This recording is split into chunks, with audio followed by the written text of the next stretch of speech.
जय माता दी। नमस्कार दोस्तों, स्वागत है आप सभी का हमारे YouTube चैनल लक्ष्मी शर्मा की कहानियाँ पर। प्रिय भक्तगणों, आज आप सभी श्रवण करेंगे कार्तिक माह में सुनी जाने वाली 5 पुण्य फल देने वाली कथा एक साथ। कथाओं को कार्तिक स्नान, कार्तिक व्रत के दौरान नित्य नियम से रोज सुने। आपकी सभी मनोकामना लक्ष्मी नारायण की कृपा से पूर्ण होगी। आजामिल एक सदाचारी ब्राह्मण था। वह कन्याकुब्ज प्रदेश में रहता था। प्रारंभिक जीवन वह बहुत ही सदाचारी तथा ब्राह्मणोचित कर्म करने वाला था। दुर्योग से एक बार वह किसी दासी के प्रेम में पड़ गया और उसे अपनी पत्नी बनाकर रहने लगा।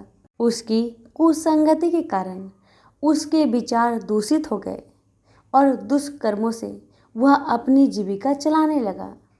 वह लूटपाट तथा हत्या जैसे बुरे कर्मों में हमेशा लगा रहता था। दासी से इसके 10 पुत्र थे। उनमें से सबसे छोटे पुत्र से उसे बड़ा मोह था। उसका नाम उसने नारायण रखा था। अक्सर वह उसे हमेशा नारायण नारायण कहकर पुकारता था। उसके अन्य बेटा उसकी कोई परवाह नहीं करते थे तथा वे भी उसी की तरह दुष्ट कर्मों में लगे रहते थे। पत्नी भी नीच संस्कारों की थी, अतः वो भी कभी आजमील को मना नहीं करती थी कि बुरे और निंदित कर्म मत करो। अच्छे और भले कर्मों से जो उपार्जित करोगे उसी में रूखा सूखा खाकर जैसा भी होगा हम अपना तथा अपने परिवार का भरण पोषण करेंगे। पत्नी तथा अन्य संतानों की तरफ से निंदित कर्मों का बढ़ावा देने के कारण अजामिल और भी बुरे कर्मों में लगा रहा। चोरी, झूठ, लूटपाट तथा हत्या जैसे जघन्य कर्मों के साथ वह मद्यपान भी अधिक करने लगा, जिससे उसका स्वास्थ्य भी खराब हो गया। एक बार वह बहुत बीमार पड़ा। उसकी सेवा के लिए कोई भी ना आता था। अब उसे पता लगा कि जिनके भरण पोषण के लिए वह निंदित कर्म करता रहा, वही लोग अब उसे पूछते तक नहीं। बीमारी के कारण वह आसक्त होकर खाट पर ही पड़ा रहता था।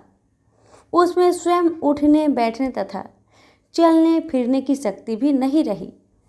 छोटा बेटा नारायण ही उसकी पुकार सुनकर उसके पास आता और उसकी बात सुनता था, इसलिए वह हमेशा उसको ही नारायण नाम लेकर पुकारता था। उसको असाध्य रोग हो गया था। एक दिन उसे जब आभास हुआ कि अब वह नहीं बचेगा और उसका प्राण हो जाएगा, तो व्याकुल होकर वह अपने छोटे पुत्र को नारायण नारायण कहकर पुकारने लगा। जब तक नारायण उसके पास नहीं पहुंचा, उसने नारायण नारायण की रट लगाई रखी। जब उसके पास आया तो जीवन से निराश विहल हो उसका हाथ पकड़कर कहा, नारायण नारायण तू आ गया है। इतना कहते ही उसका प्राण हो गया। शरीरांत होने पर उसके जीव को लेने के लिए यमदूत आ पहुंचे और वे अजामिल के जीवन को लेकर यमलोक चले जाए। इससे पहले ही बैकुंठ से विष्णु के दूत आ गए और उन्होंने यमदूत से कहा, अजामिल के जीव को तुम लोग नरक में नहीं ले जा सकते। मरते समय इसने कई बार विष्णु को नारायण नारायण कहकर पुकारा था, अतः अब यह जीव स्वर्ग का अधिकारी है। यमदूत हंसकर बोले, इसके सारे जीवन का लेखा जोखा चित्रगुप्त की ही बही में लिखा है। उसके अनुसार यह पूरे जीवन में हमेशा निंदित और पाप कर्म में लिप्त रहा। तुम जो नारायण की बात करते हो, यह नारायण के रूप में विष्णु भगवान को नहीं पुकार रहा था। ये तो अपने छोटे बेटे को उसका नाम लेकर पुकार रहा था। विष्णु दूतों ने कहा, प्रारंभिक जीवन में यह सत्कर्मी था। एक स्त्री की कुसंगति में पड़कर इसने पाप कर्म किए हैं। इस सब के बाद बेटे के नाम के बहाने ही सही ये हमेशा नारायण नारायण कहता रहता था और अंत समय तो इसने नारायण नारायण कहते हुए अपने प्राण त्यागे हैं। इसलिए यह जीव इतने पुण्य से ही स्वर्ग का अधिकारी है। इसको हम स्वर्ग ले जाएंगे। इस प्रकार आजामिल नारायण के नाम की महिमा से स्वर्ग का अधिकारी बना। तो प्रेम से बोलिए लक्ष्मी नारायण की जय।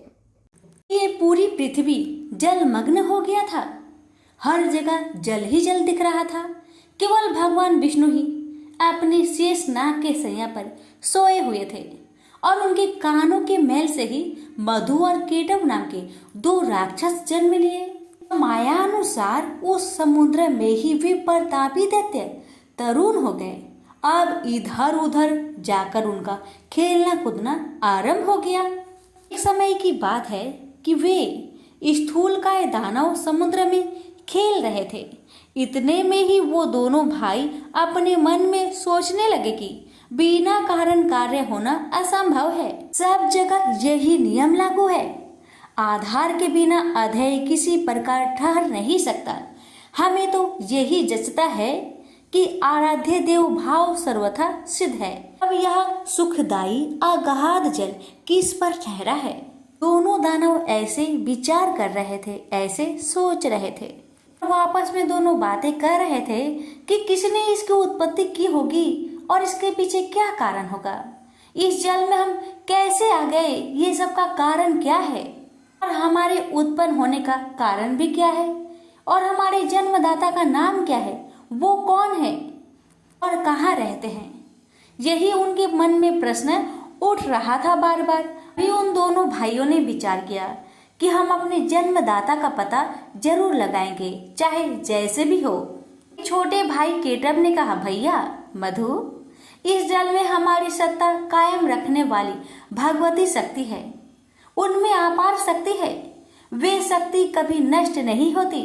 मेरी समझ से वही इस कार्य का कारण हो सकती है। वही माता ने ही विस्तृत जल की रचना की है और उन्हीं के आधार पर यह जल भी ठहरा हुआ है। वही परम आराध्य शक्ति हमारी उत्पत्ति की कारण है। इस प्रकार वास्तविक रहस्य जानने के लिए मधु और केटव का मन व्यतीत था। अभी उनकी बुद्धि किसी निर्णय तक ना पहुंच सकी थी। इतने में ही आकाश में गुजरता हुआ सुंदर बागबीज सुनाई पड़ी। सुनकर वे दोनों उनका अभ्यास करने में तत्पर हो गए। तब उस बाग बीज की आकृति आकाश में इस प्रकार चमक उठी मानो बिजली कौंध रही हो। फिर तो उन्होंने किया कि यही मंत्र है, इसमें कुछ भी संदेह करने की बात नहीं। ध्यान लगाया तो उसी सगुण मंत्र की झांकी उपलब्ध हुई। अब तो वे उसी मंत्र का ध्यान और जप करने में लग गए। अन्न जल तक छोड़ दिया। मन और इंद्रियों पर उन्होंने विजय प्राप्त कर ली थी। 1000 वर्ष तक उन्होंने कठिन तपस्या की। इन दोनों भाइयों की कठिन तपस्या से माँ शक्ति प्रसन्न हो गई। माता ने उन्हें देखा। वह निश्चल रूप से माँ की तपस्या कर रहे थे। उनकी यह तपस्या को देखकर माँ के मन में कृपा ओट प्राप्त हो गई। तभी आकाशवाणी होने लगी, दैत्यो, तुम्हारी तपस्या से मैं प्रसन्न हूँ। तुम अपना इच्छा अनुसार मुझसे वर मांगो, मैं उसे पूर्ण करूंगी। आकाशवाणी सुनकर मधु और केटव ने कहा, देवी, यदि तुम हम पर प्रसन्न हो तो हमें स्वेच्छा से मृत्यु का वर देने की कृपा करो।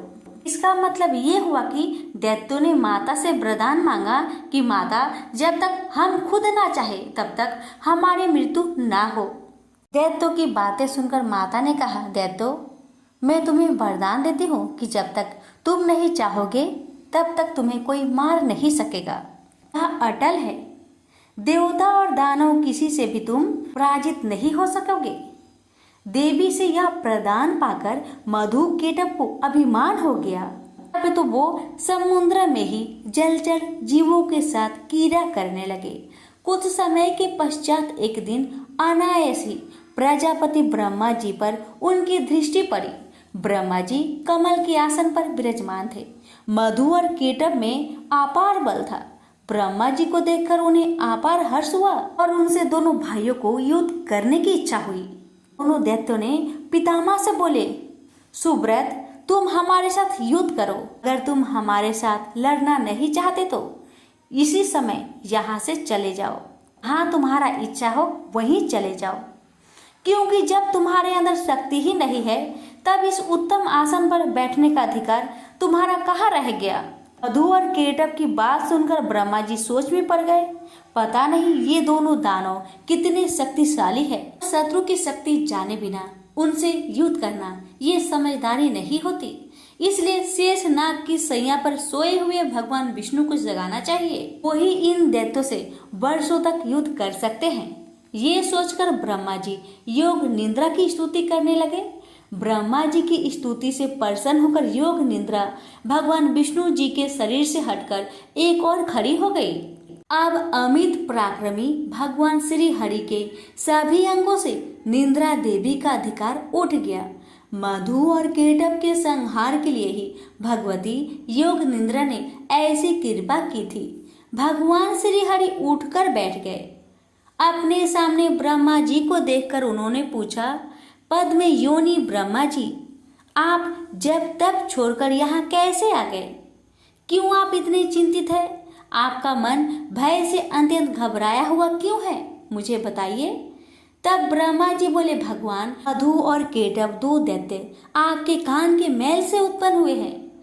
उनका रूप बड़ा ही भयंकर है और वे अपार बली हैं। वे दोनों मुझे मारने के लिए उपस्थित है। उन्हीं से डरकर मैं आपके पास चला आया हूँ। अब आप ही मेरी सहायता कर सकते हैं।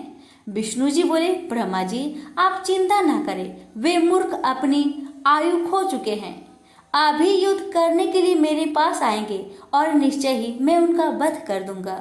भगवान विष्णु ब्रह्मा जी से ये सब कह ही रहे थे कि इतने में महाबली दोनों राक्षस मधु और केटव ब्रह्मा जी को ढूंढते हुए वहां आ पहुंचे। वहां पर हर जगह जल ही जल था। बिना किसी अवलंब के ही निश्चित होकर वे दैत्य खड़े थे।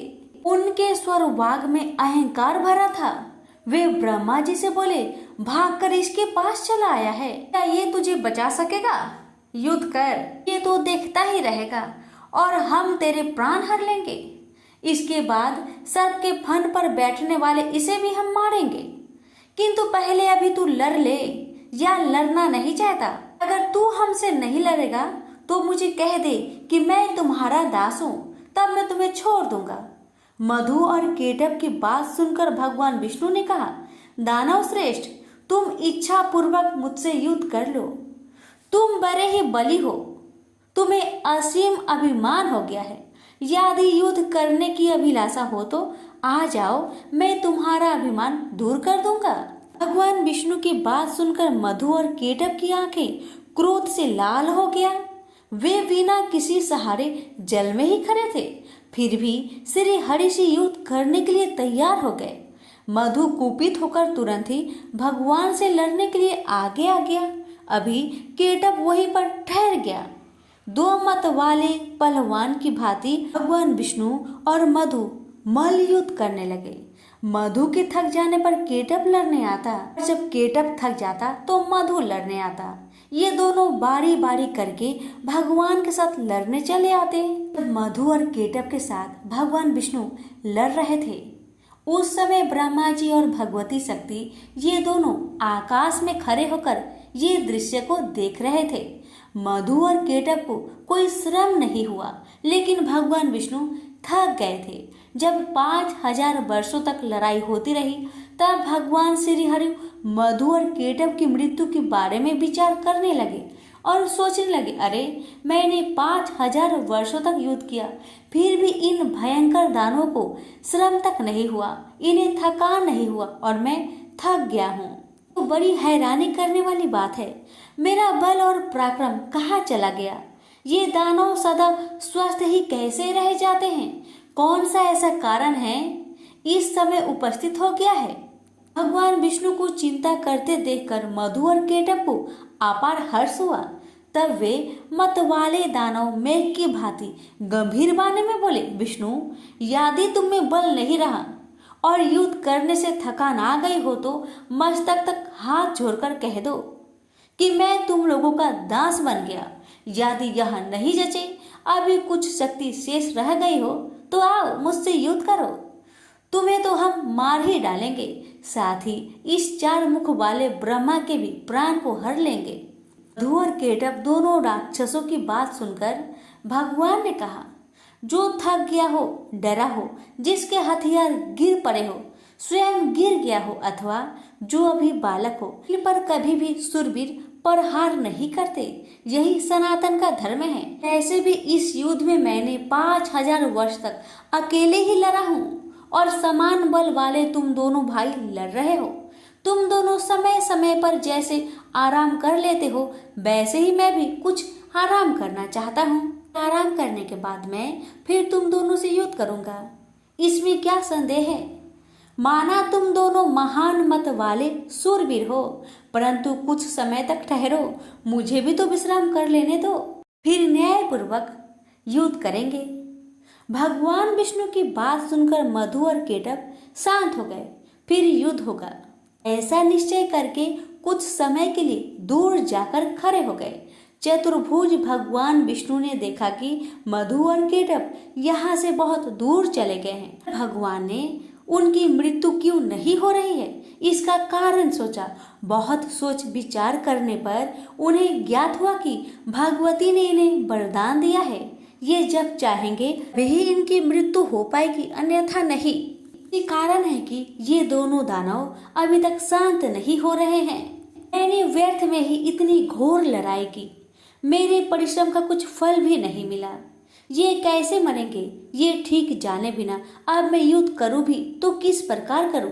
दोनों दानव तो वर के प्रभाव से घमंड में चूर हो रहे हैं। बिना युद्ध किए ये मरेंगी भी तो कैसे। भगवती वर दे चुकी है, वह उसे टाल नहीं सकती। अतः मैं अब सभी मनोरथ पूर्ण करने वाली उन विद्यामयी शक्ति की शरण में चलूं, क्योंकि अब उनके प्रसन्न हुए बिना कार्य सिद्ध नहीं हो सकता। भगवान विष्णु यह सोच ही रहे थे कि इतने में ही भगवती योग निद्रा ने उन्हें दर्शन दिया। उस समय वे कल्याणमयी देवी आकाश में विराजमान थी। भगवान विष्णु को योग का ज्ञान तो था ही। उन्होंने बड़े ही करुणा पूर्ण स्वर में उन रहस्यपूर्ण मधु केटव के संहार होने के लिए भगवती भुवनेश्वरी की स्तुति की। भगवान विष्णु की स्तुति करने पर देवी ने कहा, हे विष्णु, तुम देवताओं के स्वामी हो, आप पुनः युद्ध करने के लिए तत्पर हो जाओ। अब ये दोनों दानव ठग कर मारे जा सकेंगे। मेरी वक्र दृष्टि से ये अवश्य ही मोह में पड़ जाएंगे। माया से ये दोनों मोहित हो जाएंगे। उसी समय तुम शीघ्र ही इन दोनों को मार डालना। भगवती की वाणी सुनकर भगवान विष्णु युद्ध भूमि में आकर खड़े हो गए। वे महाबली दानव बड़े ही विचारशील थे। युद्ध की इच्छा से वो भी सामने उपस्थित हुए। भगवान विष्णु को सामने देखकर उन्हें बड़ा हर्ष हुआ। वे बोले, विष्णु ठहरो, युद्ध करो। तुमने लड़ने की उत्कट इच्छा तो ली ही है। हार और जीत में प्रबंध प्रबल होता है, यह निश्चय जानकर तुम्हें युद्ध में ही लगना चाहिए। बलवान विजयी होता है, किंतु कभी कभी भाग्यवश दुर्बल भी विजयी पा सकता है।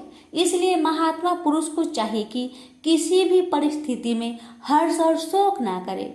मैं सदा से दानव का शत्रु हूँ। प्राचीन समय में बहुत से दैत्य मुझसे पराजित हुए हैं। यह जानकर हर्ष और इस समय इन मधु केटव से मैं हार गया, ये शोक करना तुम्हारे लिए अनुचित है। यह कहकर मधु केटव युद्ध के लिए डट गए। उन्हें देखकर विष्णु ने बड़े ही विचित्र ढंग से घुसा मारा। बलाभिमानी उन दैत्य ने भी विष्णु को घुसा से चोट पहुंचाई। ऐसा परस्पर घोर युद्ध होने लगा। लड़ते हुए उन अपार बलशाली दानव को देखकर श्री हरि ने कतार भाव से भगवती की ओर देखा। उन्हें देखकर भगवती ने अट्टहास किया। उनकी आंखें लाल हो गई थी। साथ ही उन्होंने कामदेव की बाणों की तुलना करने वाले अपने कटाक्ष भरे नेत्रों से उन दैत्यों को आहत कर दिया।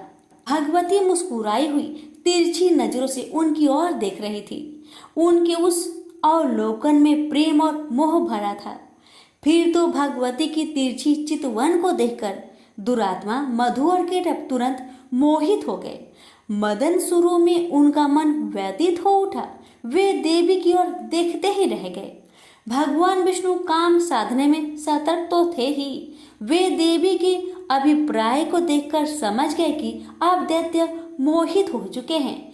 फिर तो हंसकर मेघ की भांति गंभीर वाणी में उन्होंने कहा, वीरो, तुम्हें जो इच्छा हो वर मांग लो। मैं तुम्हारे युद्ध कौशल से अत्यंत प्रसन्न होकर अवश्य वर देने को तैयार हूँ। प्राचीन समय में युद्ध करने वाले बहुतेरे दानव मेरे सामने आए, किंतु मैंने तुम्हारे समान ना तो किसी को देखा है और ना ही सुना है। तुम बड़े ही अनुपम बलवान हो, अतएव मैं तुमसे बहुत प्रसन्न हूँ। तुम दोनों भाइयों की अभिलाषा में अवश्य पूर्ण करूंगा। उस समय मधुकेटव काम से आतुर थे। उन्हें अपने बल का अभिमान तो था ही, उनकी आंखें कमल के समान थी। जगत को आह्लादित करने वाली भगवती महामाया सामने विराजमान थी। भगवान विष्णु की बात सुनकर भी दानव की आंखें देवी की ओर लगी रही। उन्होंने कहा, विष्णु, हम मांगने नहीं आए हैं, तुम हमें क्या दे सकोगे? हम ही तुम्हें देने को तैयार है। तुम चाहो सो मुझसे मांग लो, हम भी तुम्हारे युद्ध से बहुत प्रसन्न हैं। मधुकेटव की बात सुनकर भगवान विष्णु ने कहा, यदि तुम लोग अब मुझ पर प्रसन्न हो और मुझे वर देना चाहते हो तो बस तुम दोनों मेरे हाथ से मौत स्वीकार कर लो। भगवान विष्णु की बात सुनकर मधुकेटव महान आश्चर्य में पड़ गए। वे हमें ठग गए मानकर खड़े रहे। उनके मुख पर शोक की घटा घिर आई। सर्वत्र जल जल भरा हुआ था, कहीं भी प्राकृतिक भूमि दिखाई नहीं दे रही थी। यही मन में विचार करके वे दोनों राक्षस बोले, विष्णु, हे जनार्दन, तुम देवताओं के स्वामी हो, तुमने भी पहले वर देने की बात कही थी। तुम कभी झूठ नहीं बोलते, अतः हमारा भी अभिलाषा वर लो। हमारा वर यही है कि जल शून्य विस्तार वाले स्थान पर हमारा वध करो। हमने तुमसे मौत स्वीकार कर ली है, किंतु तुम भी वचन का पालन करना। भगवान विष्णु ने सुदर्शन चक्र को याद किया, साथ ही वे हंसकर बोले, महाभाग, जल शून्य विस्तृत स्थान पर ही तुम्हें मार रहा हूँ। यह कहकर विष्णु ने अपनी विशाल जांघें फैलाकर जल पर ही जल रहित मधुकेटव को दिखा दिया। साथ ही साथ कहा, इस स्थान पर जल नहीं है, अब तुम अपना मस्तक हमें दे दो। आज मैं सत्यवादी रहूंगा और तुम भी। भगवान विष्णु का यह कथन सुनकर उनकी सत्यता पर वे विचार करते रहे। तत्पश्चात अपने 4000 कोस वाले विशाल शरीर को उन्होंने स्वयं मृत्यु के मुख में डाल दिया। उस समय भगवान विष्णु ने अपनी जांघें सटा ली। यह देखकर मधुकेटव को बड़ा आश्चर्य हुआ। उन विचित्र जांघों पर मस्तक रखने के लिए भगवान ने दैत्य से कहा। उन्होंने मस्तक रख दिया। तब भगवान ने उनके मस्तक को चक्र से काट डाला। तदंतर मधु और केटव के प्राण पेखरू उड़ गए। उस समय सारा समुद्र उन दैत्य के रक्त और मज्जा से व्याप्त हो गया। प्रेम से बोलिए विष्णु भगवान की जय। एक बार ब्रह्मा जी के मानस पुत्र सनत सनकादि भगवान विष्णु के दर्शन करने बैकुंठ धाम में पहुंचे। बैकुंठ में विष्णु धाम के द्वार पर भगवान के 2 पार्षद जय और विजय द्वारपाल के रूप में बैठे थे। इन दिगंबर साधुओं को देखकर पहले तो उन्हें हंसी आ गई, फिर पूछा, आप लोग कौन हैं? ऐसे नंग धरंग यहाँ कहाँ चले आ रहे हैं? उनकी बात सनत ने बुरे नहीं माना, क्योंकि ये द्वारपाल थे और बिना पूरी जांच पड़ताल के कैसे अंदर जाने देते भला। अपनी वेशभूषा पर उनके हंसने का भी बुरा नहीं माना, क्योंकि बैकुंठ जैसी वैभवशाली परिवेश में ऐसे साधुओं का क्या काम है। उनके प्रश्नों का उत्तर देते हुए उन्होंने कहा, हम सनत कुमार भगवान विष्णु के दर्शन करना चाहते हैं। हम सदा इसी रूप में रहते हैं, इसलिए हमें अंदर जाने दो। मगर जय विजय नामक द्वारपाल ने सनत सनकादि को अंदर नहीं जाने दिया। इससे ऋषियों को क्रोध आ गया कि इन द्वारपालों को इतनी भी समझ नहीं कि ऋषियों साधु के साथ कैसा व्यवहार करना चाहिए। क्रोध में उन्होंने श्राप देते हुए कहा, तुम दोनों ने देव के साथ रहकर भी दैत्य जैसा व्यवहार किया है, इसलिए अगले जन्म में तुम दोनों दैत्य कुल में जन्म लोगे। द्वार पर इस विवाद को सुनकर भगवान विष्णु स्वयं बाहर आ गए और सनत सनकादि को आदर से अंदर जाने को कहा। उधर जय विजय को दुखी देख भगवान विष्णु ने कारण पूछा। उन्होंने अपने श्राप की सारी बात बताई। भगवान विष्णु ने कहा, दंडता का फल तो तुम्हें भोगना ही पड़ेगा। असुर कुल में तुम्हारा अगला जन्म अवश्य होगा। इतनी चिंता मत करो। तुम मेरे पार्षद हो, इसलिए इसका पुण्य भी मिलेगा। मेरे द्वारा ही तुम्हें दैत्य योनि से मुक्ति मिलेगी। सनत सनकादि भगवान के दर्शन कर चले गए। जय विजय की मृत्यु होने पर उनका जन्म कश्यप ऋषि की पत्नी दीति के गर्भ से हुआ। दीति दैत्य कुलों की माता थी, अतः उसके गर्भ से जन्म लेने वाले जय विजय का नाम इस जन्म में हिरण्याक्ष और हिरण्यकश्यप हुआ। उन दोनों में प्रबल असुरी शक्ति थे। उन्होंने अपने उत्पात द्वारा असुरी शक्ति के बल पर असुरी राज्य स्थापित किया। उन्होंने देवलोक पर भी आक्रमण कर देवताओं को भी त्रस्त कर रखा था। उन्होंने घोषणा की कि अब से उनके राज्य के सारे यज्ञ उनके ही नाम पर होंगे। देव को कोई यज्ञ भाग में नहीं मिलेगा। किसी भी देवी देवता या ईश्वर की पूजा आराधना के बजाय उनकी ही पूजा होगी। देवगण कभी यहाँ पहुँच ही ना सके, इसलिए मैं पृथ्वी को ही पाताल में पहुँचा दूंगा। यह निश्चय कर हिरण्याक्ष असुरीय शक्ति के बल पर पृथ्वी को रसातल में ले गया। इससे सारे ब्रह्मांड में उथल पुथल मच गई। सृष्टि का नियम भंग होने लगा। चतुर्दिक हाहाकार मच गया। ऋषियों मुनियों तथा देवताओं ने मिलकर विष्णु से प्रार्थना की, भगवान देखिए, इन दो महापराक्रमी असुरों ने क्या किया है। देवताओं का यज्ञ भाग छीना, पूजा पाठ धार्मिक कर्म कांड समाप्त किए और अब तो समस्त भूमंडल को ही रसातल में ले गए। उठिए, कुछ करिए। ब्रह्मा की सृष्टि में बड़ा व्यवधान उपस्थित हो गया है। आप ऋषियों मुनियों तथा मानवों के रहने का स्थान बनाए। पृथ्वी जल में डूब रही है। उसके उद्धार के लिए वैकुंठ का बास छोड़कर कोई अवतार लीजिए। भगवान विष्णु ने देवताओं तथा ऋषियों को अवशासन दिया। जब पृथ्वी पर पाप का भार ज्यादा हो जाता है तो उसके उद्धार के लिए मुझे अवतार लेना ही पड़ता है। आप लोग निश्चिंत होकर जाइए, मैं कुछ करता हूँ। देवताओं के चले जाने पर भगवान विष्णु ने नीचे देखा। पृथ्वी का कहीं पता नहीं, सर्वत्र जल ही जल दिख रहा था। फिर तो भगवान वराह के रूप में प्रकट हुए और समुद्र में कूद पड़े। भयंकर गर्जना के साथ अपनी विशाल डांड पर पृथ्वी को रखकर वे अथाह जल राशि को चीरते हुए ऊपर आ गए। पृथ्वी को समुद्र से ऊपर आते देख तथा वराह का भयंकर शब्द सुनकर हिरण्याक्ष बौखला गया कि किसने उसकी शक्ति को चुनौती दी है। वराह को देखते ही वह उसे मारने दौड़ा। उसका हर अस्त्र शस्त्र वराह के शरीर से टकराकर चूर चूर हो जाता था।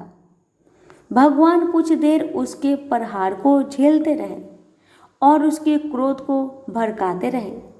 रूप भले ही वराह का था, पर थे तो वह पर ब्रह्मा अनंत शक्ति भगवान विष्णु। उन्होंने एक ही झटके से हिरण्याक्ष को अपने डांड पर उठा लिया और घुमाकर आकाश में दूर फेंक दिया। आकाश में चक्कर काटकर वह धड़ाम से पृथ्वी पर वराह के पास ही गिर पड़ा। मरणासन हिरण्याक्ष ने देखा कि वह वराह अब वराह न होकर भगवान विष्णु है। उसे अपना पूर्व जन्म याद हो आया। उसने भगवान के चरण पकड़ लिए और कहा, भगवान, पाप के श्राप को आपने अंत कर दिया और अपने ही हाथों इस जन्म से मुक्ति दिलाई। मुझे तो मुक्ति मिली, पर मेरे भाई हिरण्यकश्यप का क्या होगा? उसे भी तो मुक्ति दीजिए। भगवान विष्णु हंसकर बोले, समय से पूर्व किसी के पाप का अंत नहीं होता। तुम्हारे भाई हिरण्यकश्यप के पाप का भी अंत नहीं है। तुम्हारे अंत के लिए पृथ्वी कारण बनी। इसके अंत के लिए मुझे एक और अवतार लेना पड़ेगा। तुम्हारे लिए बड़ा बनना पड़ा। उसके लिए नरसिंह रूप में अवतार लेकर उसका उद्धार करना पड़ेगा। भगवान विष्णु के ये शब्द सुनकर हिरण्याक्ष ने बड़ी शांति से अपने प्राण त्याग दिए। तभी प्रेम से बोलिए विष्णु भगवान की जय। अब सुनेंगे नरसिंह अवतार की कथा। अपने बड़े भाई हिरण्याक्ष के मारे जाने पर हिरण्यकशिपु बौखला उठा। हिरण्याक्ष को मारने के लिए नारायण को 12 यानी शुक्र तक बनना पड़ा। अब मैं ऐसा बदला लूंगा कि नारायण ही न रहेंगे। मैं इस भूमंडल से उनका नाम ही मिटा दूंगा। मेरे साम्राज्य में कोई उनका नाम लेने वाला न रहेगा। मैं इस भूमंडल से उनका नाम ही मिटा दूंगा। मेरे साम्राज्य में कोई उनका नाम लेने वाला ना रहेगा। मैंने अपनी कठिन तपस्या से ब्रह्मा से वर प्राप्त किया है। मैं अवध्य हूँ। देवता, राक्षस, मनुष्य, यक्ष, गंधर्व, किन्नर मुझे नहीं मार सकते। उसने सारे साम्राज्य में घोषणा कर दी कि कोई भी यज्ञ, जप, तप मेरे राज्य में नहीं होगा तथा किसी भी देवी देवता की आराधना नहीं होगी। मैं ही अब अपने राज्य का ईश्वर हूँ। मेरे ही नाम का जप तप होगा। मैं ही नर हूँ, मैं ही नारायण हूँ। हिरण्यकशिपु जैसी वरदानी राजा की आज्ञा को कौन टालता। सारी प्रजा उसी के नाम का गुणगान करने लगी। उसी के नाम का भजन कीर्तन होने लगा। हिरण्यकशिपु बड़ा प्रसन्न हुआ कि उसने अपने बल पर नारायण की सत्ता समाप्त कर दी। पर उसकी यह प्रसन्नता बहुत दिनों तक नहीं रही। उसका अपना बेटा प्रहलाद, जिसकी आज्ञा नहीं मानता था, वह अपने पिता को ईश्वर नहीं मानता था। उसने कहा, आप बहुत वीर हैं, ब्रह्मा से आपको बल प्राप्त है तो जीवन का सुख भोगिए। पर सबसे ऊपर जो आदि शक्ति नारायण है, जिससे यह संसार संचालित है, सूर्य, चंद्रमा, ग्रह, नक्षत्र, तारे, पृथ्वी जिसकी शक्ति से भ्रमण कर रहे हैं, उसमें मेरी आपकी सत्ता की क्या गिनती। इसलिए और चाहे जो करे, पर नारायण भगवान की अपेक्षा ना करे। पुत्र की ऐसी बातें सुनकर हिरण्यकशिपु के क्रोध की सीमा ना रही। वह तड़प कर बोला, घर में ही ऐसा भेदी पैदा हो गया। याद रख, मैं तेरा पिता हूँ। मेरा आज्ञा मानना तेरा धर्म है। प्रहलाद ने कहा, पिताजी, उतनी ही आज्ञा का पालन करना पुत्र का धर्म है जो नीति, धर्म तथा वेद विरुद्ध ना हो। मेरा पिता जिस परम पिता परमात्मा का अंश है, उस परम पिता परमात्मा को कैसे न मानो। हिरण्यकशिपु ने दैत्य को प्रहलाद के वध की आज्ञा दी। दैत्यों ने प्रहलाद को तरह तरह की यातनाएं दी। उसे महल से गिराया, सांपों से कटवाया, बांधकर समुद्र में फेंका, आग में डलवाया। पर हर प्रयास में प्रहलाद का कुछ भी बाल बाका न हुआ।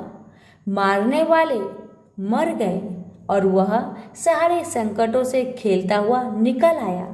जब पिता का क्रोध शांत न हुआ तो उसने कहा, पिताजी, आपने अपने ही पुत्र को मरवाने का इतना प्रयास किया, पर भगवान की कृपा से मैं अब भी जीवित हूँ।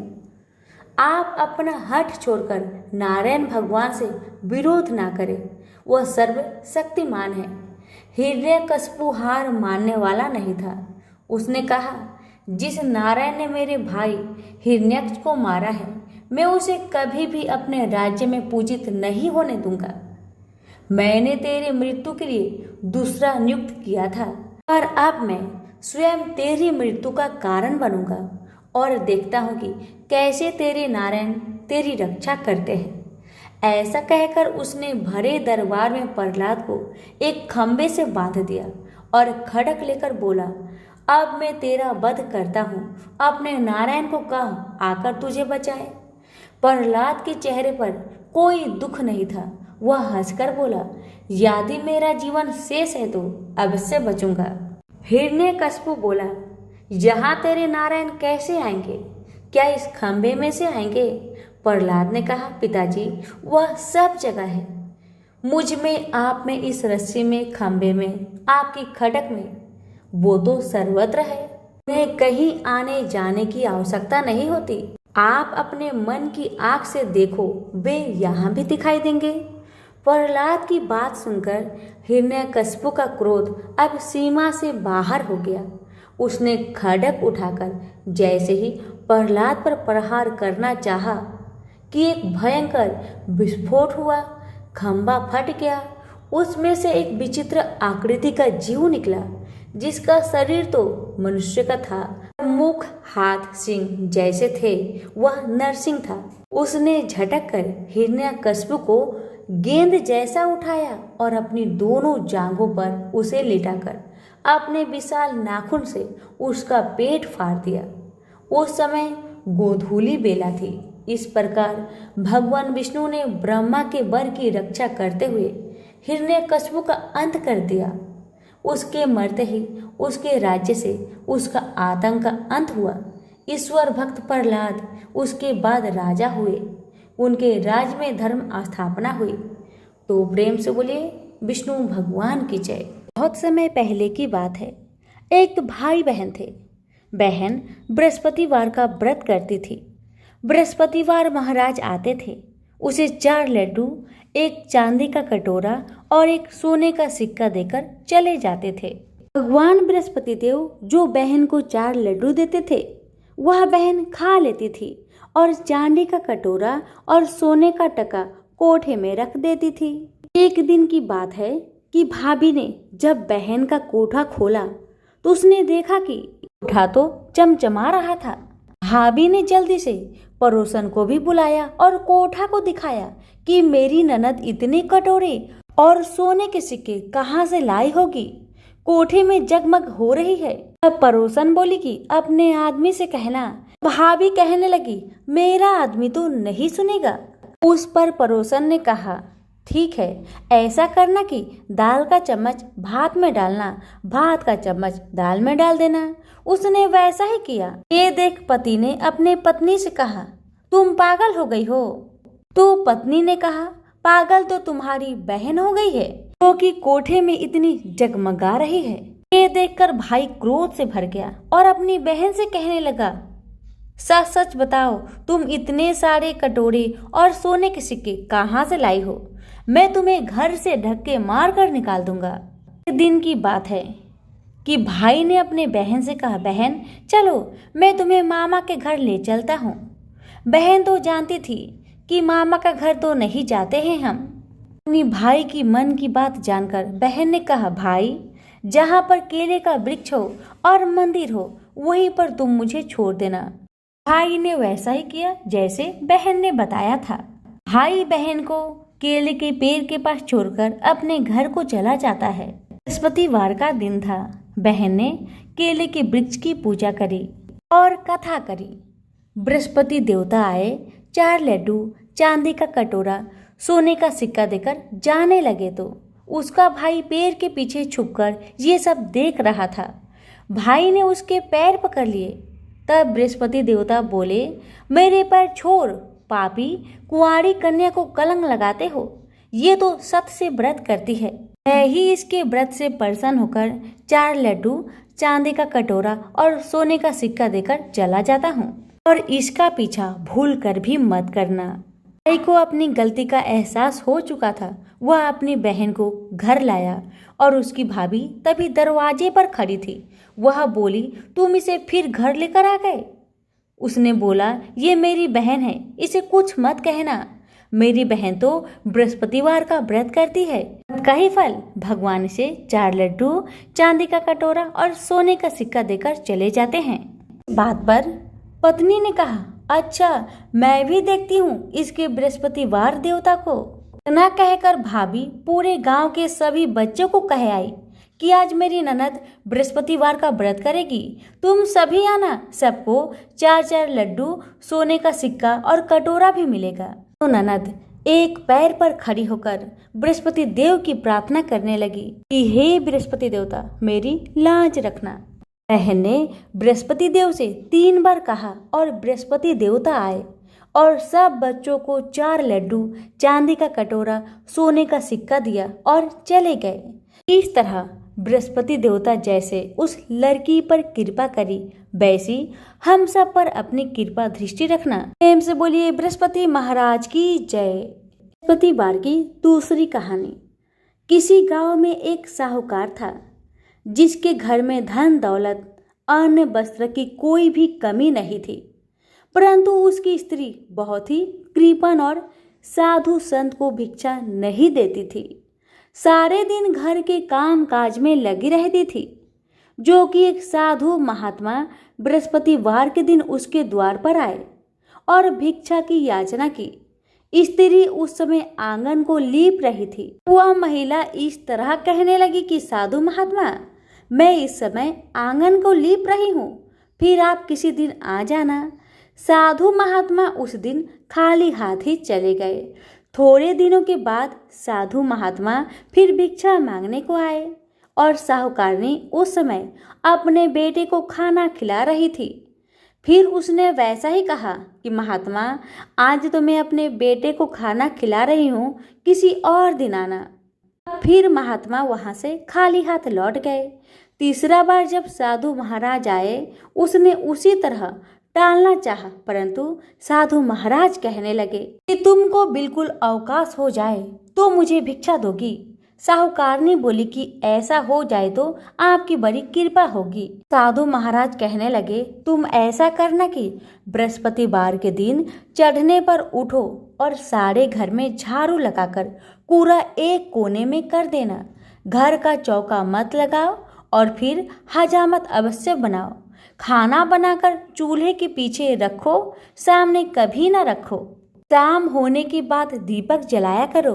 बृहस्पतिवार के दिन पीले वस्त्र मत पहनना। पीले रंग की चीजों का भोजन करो। महाराज ने कहा, अगर तुम ऐसा करोगी तो तुमको घर का कोई काम नहीं करना होगा। साहूकारनी ने ऐसा ही किया। उसने कुछ दिनों के बाद घर में खाने को कुछ नहीं रहा। थोड़े दिनों के बाद फिर वही महात्मा आए और भिक्षा मांगने लगे और सेठानी ने कहा, महात्मा, हमारे घर में एक भी अन्न का दाना नहीं है, आपको कुछ भी नहीं दे सकती। महात्मा कहने लगे, तुम तो सारा दिन खाली हो, फिर भी मुझे कुछ नहीं दे सकती, तुम क्या चाहती हो? सेठानी ने हाथ जोड़कर प्रार्थना की और बोली, साधु महाराज, आपसे हाथ जोड़कर विनती करती हूँ, ऐसा कोई उपाय बताइए कि जो जैसा था पहले जैसा हो जाए। और मैं आपसे प्रतिज्ञा करती हूँ कि जैसा आप कहेंगे मैं वैसा ही करूँगी। तब महात्मा जी ने कहा, बृहस्पतिवार को प्रातःकाल उठकर स्नान आदि से निवृत्त होकर घर को गाय के गोबर से लीपो और कोई भी पुरुष हजामत नहीं बनाए तथा भूखों को भोजन अन्न जल का दान करो। सायंकाल होते ही दीपक जलाओ। यदि ऐसा करोगी तो तुम्हारे सब मनोकामनाएं बृहस्पति देव जी भगवान पूरी कर देंगे। साहूकारनी ने ऐसा ही किया। उसके घर में धन दौलत अन्न वस्त्र के भंडार पहले जैसे हो गए। बृहस्पति देव ने जैसा था वैसा ही कर दिए। प्रेम से बोलिए बृहस्पति देव की जय। अब सुनिए बृहस्पति देव की आरती। जय बृहस्पति देवा, ओम जय बृहस्पति देवा, छिन छिन भोग लगाऊं कदली फल मेवा।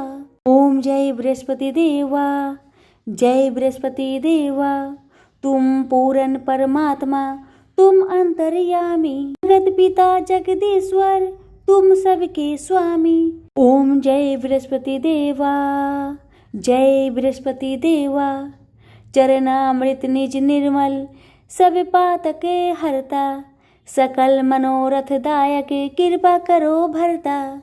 ओम जय बृहस्पति देवा, जय बृहस्पति देवा, तन मन धन अर्पण करे जो जन शरण परे, प्रभु प्रकट तब होकर आकर द्वार करे।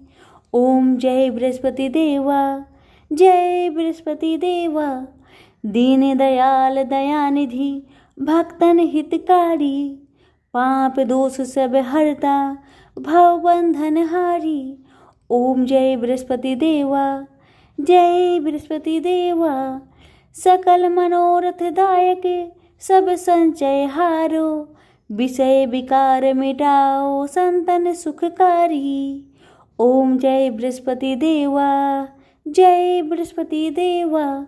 जो कोई आरती तेरी प्रेम सहित गावे, जेठानंद आनंद कर सो निश्चय पावे। ओम जय बृहस्पति देवा, जय बृहस्पति देवा। सब बोलो विष्णु भगवान की जय, बोलो बृहस्पति देव भगवान की जय।